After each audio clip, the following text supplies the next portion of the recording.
Výsledok je, že sme sa rozhodli podporiť kandidáta Ivana Korčoka a toto možno viacerých ľudí prekvapilo. Poviem tak, že KDH mohlo mať aj svojho kandidáta a asi ľudia, jeho členovia a sympatizanti by boli spokojní s tým, keby sme mali vlastného kandidáta.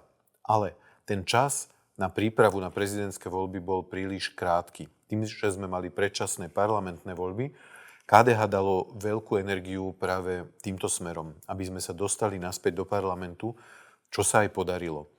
Po týchto voľbách potrebovali sme dobre nastaviť aj poslanecký klub a rozbehnúť sa v parlamente a toho času pred prezidentskými voľbami bolo už naozaj málo. Tak sme sa nakoniec rozhodli, že KDH nepostaví vlastného kandidáta a budeme uvažovať o podpore niektorých z tých, ktorí už boli a ktorí budú súčasťou toho zápasu o prezidentské kreslo.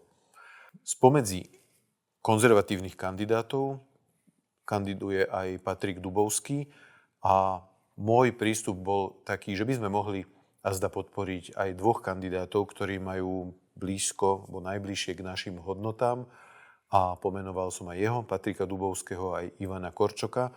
Patrik Dubovský nie je známy a nemal dobré predpoklady na to, aby mohol urobiť dobrú kampaň a rozhodli sme sa teda, že podporíme toho kandidáta, ktorý má k nám hodnotovo blízko a zároveň má šancu, že sa dostane do druhého kola, respektíve, že má šancu, že sa stane prezidentom Slovenskej republiky.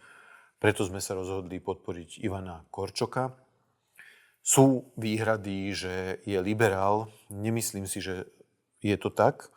Ivan Korčok hovorí o sebe, že je umiernený konzervatívec a ja aj po bližších rozhovoroch s ním si myslím, že je to naozaj tak.